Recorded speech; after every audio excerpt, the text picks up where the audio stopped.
It's exciting times in the world of 3D printing. This technological revolution is growing at an exponential rate. And if you're one of the many members of this creative community, then you're no stranger to the all-too-common frustrations that are considered part of the experience.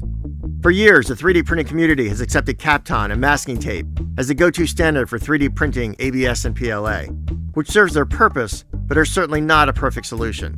These materials are finicky to install, need pre-treatment to be functional, are frequently destroyed while removing printed objects, and last only a few builds before you're repeating the cycle and installing a new sheet. What if I told you that using these print bed covers could be a thing of the past?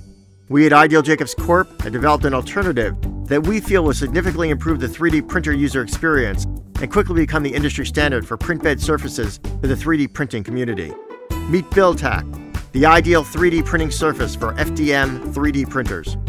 BuildTak is a heat-resistant, specially textured plastic sheet that adheres to your bare print bed or build plate. BuildTak sheets are more rigid than kapton and masking tape, and therefore, we believe, are much easier to install or apply to the bare build plate and are much less susceptible to air bubbles getting trapped beneath the surface. You just remove the adhesive liner and apply to your clean build plate.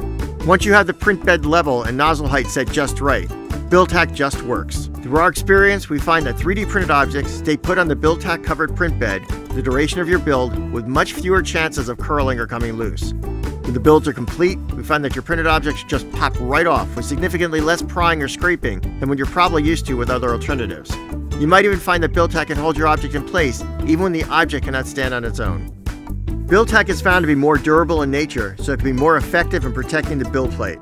With proper use, and because there's generally less prying and scraping needed to remove your 3D printed object, BuildTak can significantly outlast the typical cycle time of either kapton or masking tape. BuildTak works for both ABS and PLA, which means if you're using a printer that can print in either material, it is not necessary to change the surface between builds. If and when you're ready to replace the BuildTak sheet, it comes off clean and easy in one piece, leaving no adhesive residue behind. BuildTak, it just works.